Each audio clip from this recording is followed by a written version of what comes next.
پہنچ گیا جی. پھر رافیل ہوتے تو ہم پھر فیل نہ ہوتے. تو رافیل جو ہے پہلے بھی 43 طیارے ہیں میرا خیال ہے, 42 یا 43 طیارے ہیں رافیل کے انڈیا کے پاس, لیکن اب یہ جو 6 ہیں یہ انہوں نے مزید منگوا لیے ہیں جی.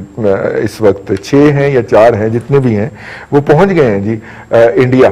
5 جی, 6 اور 4 کے درمیان ایک ہی فگر بچتا تھا, 5 ہیں جی. 5 طیارے پہنچے ہیں جی, اور وہ انہوں نے کہا ہے کہ جی اس کو لداخ کی طرف پوائنٹ کریں گے. اب رافیل کی تمام جو انفارمیشن ہے وہ نون ہے, کہ اس کی سپیڈ کیا ہے, اس کی سٹرائک کیا ہے, وغیرہ وغیرہ وغیرہ. لیکن اس کے مقابلے میں جو چائنیز J-10 ہے وہ ان نون ہے. وہ حیران بھی کر سکتا ہے, پریشان بھی کر سکتا ہے, اور کیا بھی ہے. انہوں نے بہت سارے رافیلوں کو بگایا ہے انہوں نے لداخ اور اس بارڈر سے. رافیل جو ہے جی وہ 5 کی ٹکڑی پہنچ گئی ہے انڈیا کے پاس. حالانکہ پہلے بھی تھے اپنا بریگیڈیئر عمران ملک صاحب, رافیل تو پہلے بھی تھے سر انڈیا کے پاس. یہ کون سی نئی بات ہے سر؟ بڑا سیلیبریٹ کیا جی انڈین میڈیا نے اس کو بھی اور انڈین فورسز نے. And what difference they can make بگے صاحب؟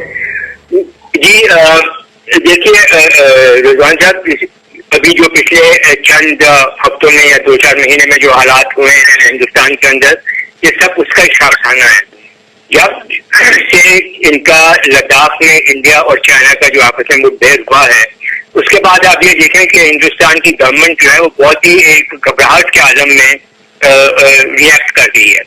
سب سے پہلے تو وہ بھاگتے ہوئے گئے ماسکو, اور وہاں پھر انہوں نے تقریباً 20 کے قریب 21 کے قریب SU MiG-29 کا سودا کیا ہے, اور 12 SU-30 کا سودا کیا وہاں پہ. اور پھر ان سے ریکویسٹ یہ کی ہے کہ ہمیں وہ S-400 جو ہمارا اینٹی بیلسٹک میزائل سسٹم جو ہے اس کو ٹائم سے پہلے یا جلدی ہمیں بھجوایا جائے. اس کے بعد یہ فرانس کے ہیں, اور فرانس سے یہ 5 یا پھر ان کی ٹوٹل 36 طیارے ان کا کانٹریکٹ ہے. تو 5 لے کر آج وہ 5 امبالہ ایئر بیس سے پہنچ گئے ہیں. اور اس کے علاوہ انہوں نے 100 hammer I think beyond visual range air پیئر میزائل جو ہیں وہ ان کا بھی سودا کر لیا ہے فرانس کے ساتھ. اب آپ یہ پوچھ رہے ہیں کہ ان کا افیکٹ کیا ہوگا. دیکھیں یہ 5 جو جہاز آئے ہیں, اس کا کوئی خاطر خواہ جو کامبیٹ پوٹینشیل ہم جس کو کہیں گے, کامبیٹ افیکٹونیس ہم جس کو کہیں انڈین ایئر فورس کی, امیڈیٹلی تو اس کا کوئی فرق نہیں پڑے گا. کیونکہ جب تک ایک خاص تعداد میں جہاز موجود نہ ہوں, ایک خاص تعداد میں ان کے پائلٹس اور ٹیکنیکل سٹاف جو ہے مینٹین کرنے والے انجینئرنگ سٹاف جو ہے وہ ٹرین نہ ہو, جب تک اس کی لاجسٹکس موجود نہ ہو, ایک پورا سیٹ اپ جو ہے انجینئرنگ کا مینٹین کرنے کے لیے, اور ایک پورا سیٹ اپ جو ہے. سوری میں آپ کو انٹرفیئر کر رہا ہوں, کاٹ رہا ہوں. بغیر صاحب ان کے پاس پہلے بھی تو رافیل ہے نا, اس کے حوالے سے ان کے پاس ایکسپرٹیز تو ہونی چاہیے مینٹیننس کی بھی اور فلائی کرنے کی بھی. کیا خیال؟ جہاز ان کے پاس پہلے موجود نہیں ہے. ان کے پاس فرینچ جہاز جو ہے وہ میراج 2000 ہے, اور یہ رافیل جو ہے یہ انہوں نے اب لیے ہیں یہ فرانس سے. اور اس کا پورا بھی جو سپورٹ کا انفراسٹرکچر ہے وہ اویلیبل نہیں ہے. چلو یہ تو ایک بات ہوگی. دوسری بات یہ ہے کہ ابھی تک انہوں نے کوئی ٹریننگ نہیں کی ہے جہازوں کے اوپر, اور ٹریننگ کے لیے نہ صرف یہ کہ ان کو اپنے کروز کو ٹرین کرنا ہے, اپنے پائلٹس کو ٹرین کرنا ہے, پھر جو ان کا ریڈار کے ساتھ جو سسٹم ہے کنٹرول ریڈار سسٹم کے ساتھ, اس کے ساتھ ٹریننگ ان کی ہونی ہے. پھر اس کے بعد جو ان کے ایویکس ہیں اور جو airborne warning and control system جو ہیں ان کے ساتھ ان کی میچنگ اپ ہونی ہے. کہ یہ بہت ایک لمبا پروسیس ہے, اور یہ پورے جہاز یہاں پہ آ جائیں, کم از کم ایک اسکواڈرن ہو, مکمل طور پر ٹرین ہو.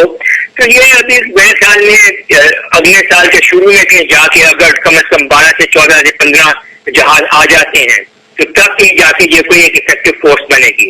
تو یہ سمبولک موو ایک ہے, اور ود ان انڈیا آبویسلی اس کی بہت بڑی رائے ہوگی, مگر افیکٹولی ایک میدان جنگ میں یا میدان جنگ کے اوپر ہوا میں اس کا کوئی امیڈیٹلی بہت زیادہ امپیکٹ مجھے نظر نہیں آ رہا. کیونکہ جب تک اس کی تعداد پراپر نہ ہو, اس کی کروز کی پراپر ٹریننگ نہ ہو, پراپر لاجسٹک اور مینٹیننس کا بیک اپ نہ ہو, یہ افیکٹو نہیں ہو سکتے.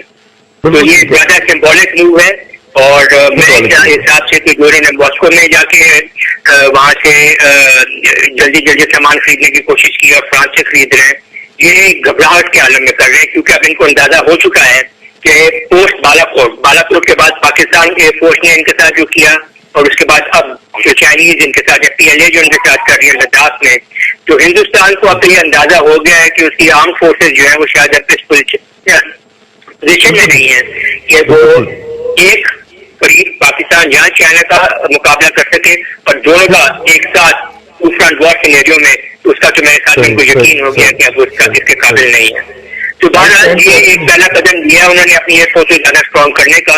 باقی کے 31 جہاز جو ہیں وہ بھی امید ہے کہ ان کو کہ وہ آ جائیں گے، جب یہ سارے پورے موجود ہو جاتے ہیں اور ان کا پورا پروسیس جو ہے انڈکشن کا، اور پھر جو ان کی سائنٹیفک ٹریننگ ہوتی ہے دوسرے سسٹم کے ساتھ، جب یہ ساری مکمل ہو جائے گی تو اس کے بعد یہ ایک افیکٹو فورس بنیں گے، اور میرے خیال میں اس میں ابھی کچھ تھوڑا ٹائم ان کو لگے گا۔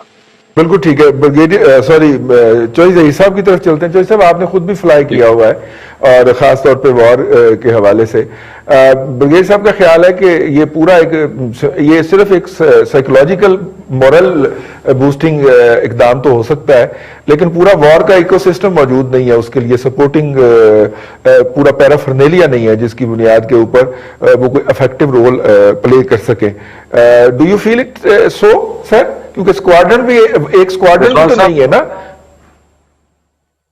رضوان صاحب، جو ہندو اخبار کی رپورٹ ہے یا انڈیا ٹی وی کی رپورٹ ہے یا جو انڈین ریٹائرڈ جرنلز کی ڈسکشنز اور بات چیت ہے، اس سے یہ اندازہ ہوتا ہے کہ فرانس کے ساتھ کمپلیٹ اسمبلی تک بھی انہوں نے جو ڈیل کی ہے وہ اس کے حساب سے رافیل کی پوری اسمبلنگ جو ہے ہندوستان میں ہوگی۔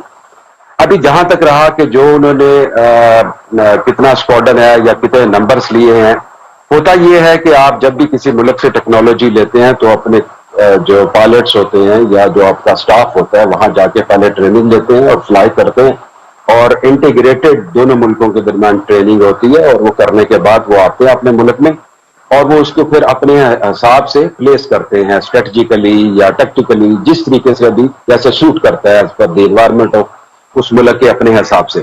تو یہ کہنا میرا خیال ہے غیر مناسب ہے۔ ایک اضافہ تو انہوں نے کیا ہے کیونکہ ہندوستان کا تو ایک اپنا ایکسپینشن کا ایک ڈیزائن ہے، اور آلدو وہ سب کچھ کر رہے ہیں چائنا کے خلاف، لیکن چائنا کے ساتھ کیونکہ ہندوستان کے اندر جو ان کی عوام کی ڈیوائیڈڈ اوپینین ہے، وہ اسی لیے ان کے ساتھ جو سٹینڈ آف ہے وہ پولیٹیکلی اس کو ریزالو کرنے کی کوشش کر رہے ہیں، اور وہ میرا خیال ہے کہ ہندوستان یہ اتنی عقل مندی کرے گا کہ چائنا کے ساتھ ریزالو کر لے گا پولیٹیکلی اور ڈپلومیٹیکلی، لیکن الٹیمیٹلی جو یونائٹڈ اوپینین ہے وہ ہے ان کا پاکستان کے خلاف، اور یہ جو ان کی یہ فائر پاور ہے کسی بھی لحاظ سے یہ چیلنج کرتی ہے پاکستان کو، کیونکہ پاکستان ہی کو وہ اپنا دشمن سمجھتے ہیں اور ہم بھی ان کو دشمن سمجھتے ہیں۔ لیکن مسئلہ یہ ہے کیا ہم اس کے لیے تیار ہیں؟